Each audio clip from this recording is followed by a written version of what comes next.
Assalamualaikum warahmatullahi wabarakatuh. Di vlog kali ini saya mau coba berbagi tips atau cara belajar nyetir mobil manual untuk pemula yang baru benar-benar baru mengenal mobil, belum pernah nyetir mobil sama sekali. Jadi saya mau coba jabarin sedikit-sedikit karena menyetir mobil ini kan seni sebenarnya kalau menurut saya ya. Karena kalau cuma asal nyetir sih bisa aja. Cuma nanti hasilnya tidak bisa halus bawa mobilnya gitu. Kalau cuma asal jalan aja. Nah, kenapa saya sarankan manual dulu? Karena dasar menyetir mobil itu adalah manual, yaitu artinya pakai kopling. Supaya nanti kalau kedepannya kita mau ganti matic juga itu lebih mudah, karena matic itu cenderung lebih mudah lah.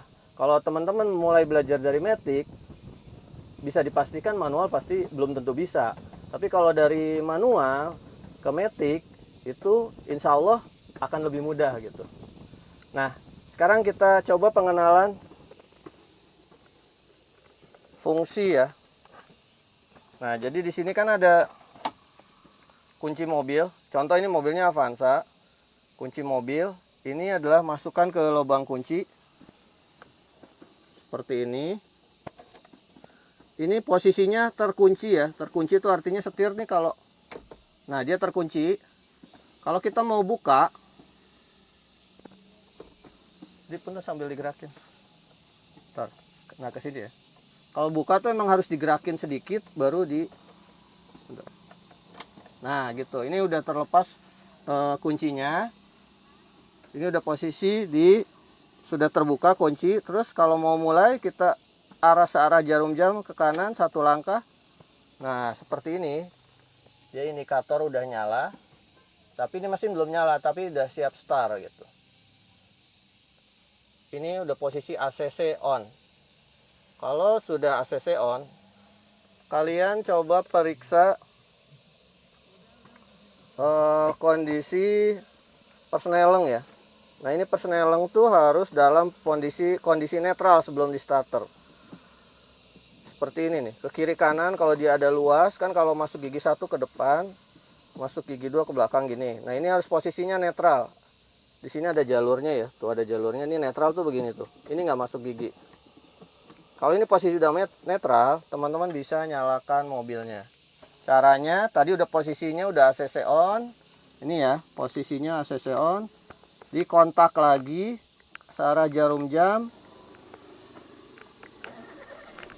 Nah, ini posisi udah hidup dan indikatornya udah mati. Jadi yang nyala kalau ini tuh posisinya rem tangan ya. Rem tangan ya. Nah, coba kita ulang lagi. Ini posisi mobil mati, kita nyala ACC on lagi. Nah, lihat indikatornya. Ini tuh engine check. Jadi posisi ini biasanya memang nyala, itu untuk memastikan kondisi sensor engine checknya masih bagus ya. Kalau yang ini aki, dan ini nyala indikatornya, ya ini cek indikator masih berfungsi begini, dia nyala kalau dia ACC on. Kemudian ini ada lampu oli. Nah, ketika ini dihidupkan, lampu aki ini harus mati, lampu oli juga harus mati, engine check juga harus mati. Kalau ada salah satu yang nyala dari lampu ini, berarti ada masalah. Kita nyalakan lagi ya. Kalau ini kan posisi jarum masih di 0 semua. Kalau ini speedometer, ini takometer. Takometer itu putaran mesin. Jadi untuk melihat putaran mesinnya sampai seberapa besar. Ini kan ada angka 1, 2, 3. Nah, ini kali 1000. Artinya ini 1000 rpm, 2000 rpm, 3000, 4000 dan seterusnya. Kemudian kalau untuk yang sebelah kanan ini adalah temperatur. Jadi kalau dia posisinya di mati, itu temperaturnya ada di posisi paling bawah di C. C itu artinya cool, H itu artinya hot. Nah, kalau dia ketika mesin nyala, ini maksimal di tengah-tengah ini ya, antara C sama H itu kondisinya normal. Kalau dia mendekati H itu berarti mesinnya overheat. Nah, kemudian yang sebelah kiri ini adalah kondisi bensin ya, full meternya. Kalau di E ini empty artinya kosong, kalau F itu full, berarti penuh. Nah kalau ini kondisinya seperempat, berarti ada di seperempat tangki. Nah kita coba hidupkan lagi.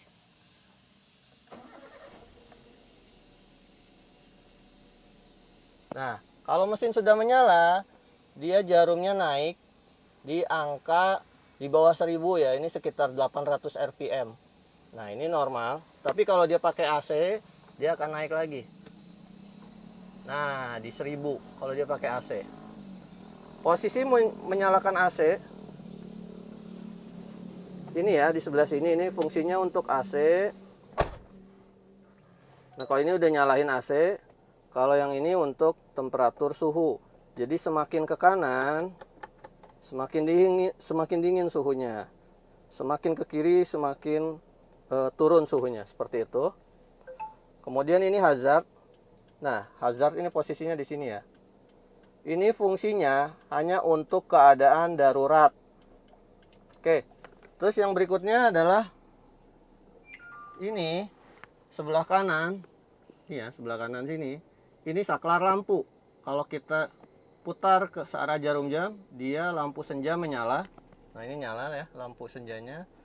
Sekali lagi, itu akan nyala lampu utamanya. Kalau fog lamp ini ada di sebelah sini. Kalau nyalain fog lampnya yang sebelah sini. Nah sebelah sini ya. Ini fog lamp nyala, lampu utama sudah nyala. Sekarang kita matikan lagi. Sekarang yang sebelah kiri.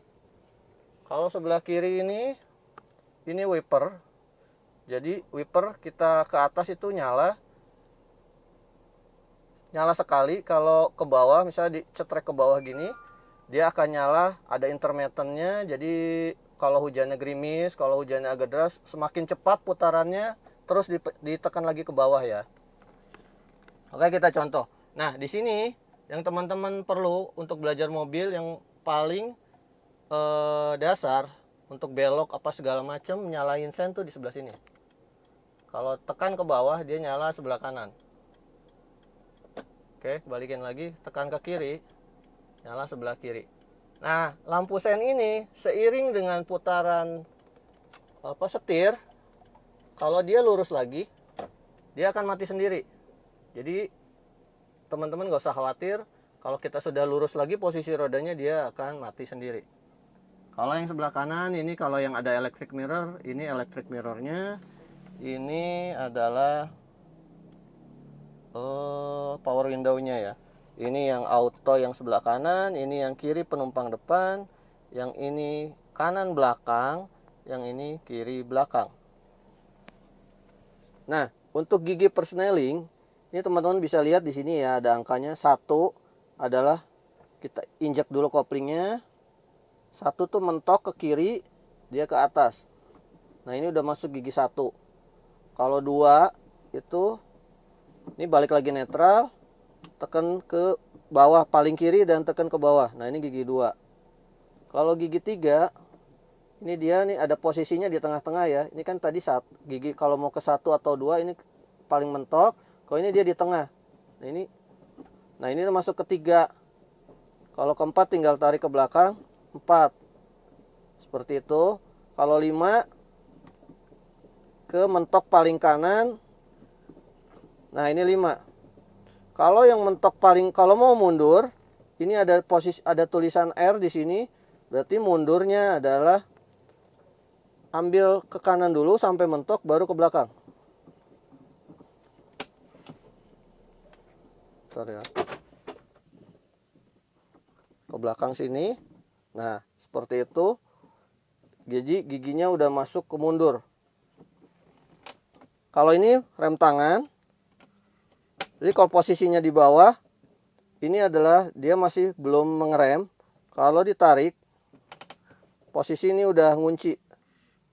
Kalau diturunin, dilepasnya tinggal teman-teman tarik sedikit dan dipencet. Turun ke bawah.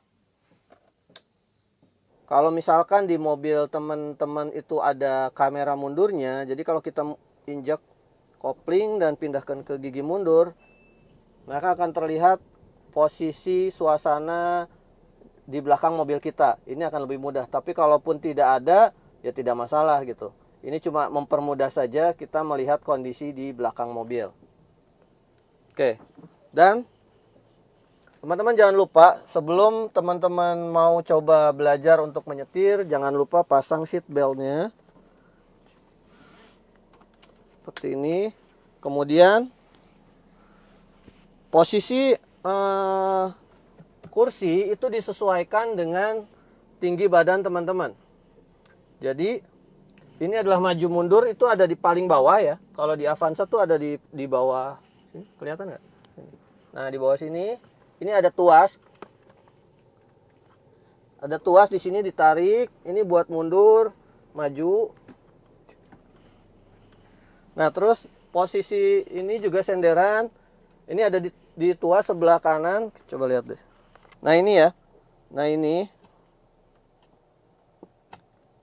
buat narik, buat nanti tinggal ditarik terus senderannya tuh bisa dimaju mundurin.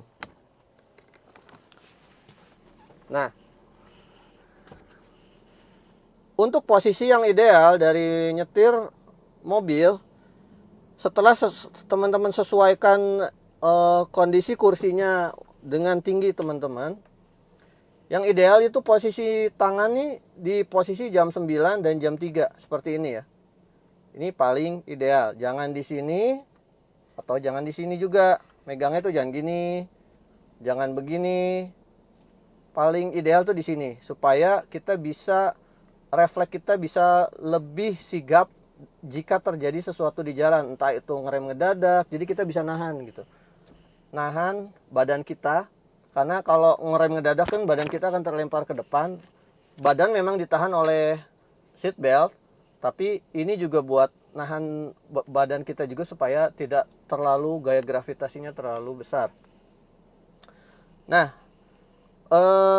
ketika teman-teman sudah pas, jarak teman-teman tangan itu jangan sampai terlalu begini. Jangan terlalu tegang ataupun terlalu dekat begini, karena refleksnya akan kurang bagus. Yang bagus tuh posisinya agak menekuk sedikit seperti ini. Paling gampangnya adalah luruskan tangan teman-teman dan posisikan sini ya, di batas pergelangan ini di atas setir. Kalau posisinya udah begini, jangan di sini, tapi di gini. Berarti posisi duduk teman-teman tuh udah rileks, udah pas, ideal. Jadi ketika kita megang setir di posisi jam 9, jam 3, nah ini posisinya udah enak banget gitu. Nanti kalau ini udah pas, baru kita coba belajar kopling. Nah, jadi gini teman-teman. Ini di bawah, di depan kalian, ini ada 3 pedal. Yang kiri adalah kopling. Yang tengah ini adalah rem. Yang sebelah kanan ini adalah gas. Gas fungsinya untuk mempercepat laju. Kalau ini untuk menghentikan laju. Kalau yang sebelah kiri adalah untuk membantu mengoper persneling. Jadi sebelum mengoper gigi persneling ini teman-teman injak dulu sampai mentok. Seperti ini ya. Nah, nanti kita itu di tahap berikutnya. Ini pengenalan dulu. Oke. Nah, untuk mulai berjalan, yang pertama teman-teman lakukan itu adalah setelah posisi netral mesin hidup, ini injak kopling dulu ya untuk masuk gigi 1. Injak kopling sampai mentok.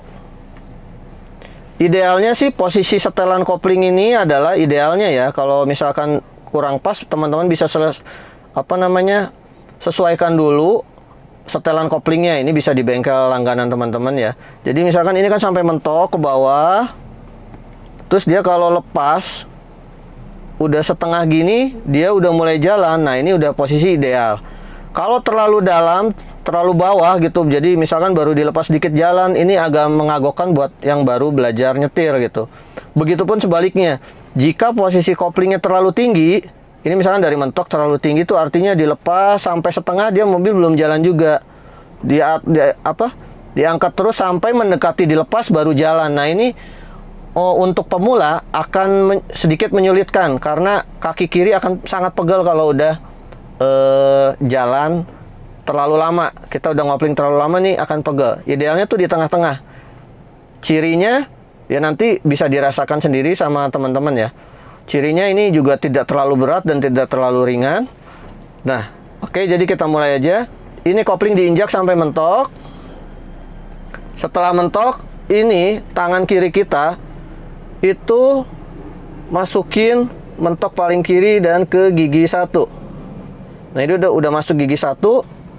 Kemudian rem tangan sebelum dilepas, kalau jalannya rata, teman-teman bisa lepasin dulu.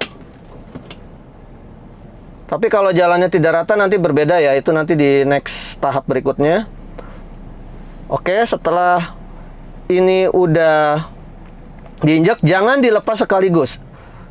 Mohon teman-teman ingat, jangan dilepas sekaligus, tapi dilepas secara perlahan.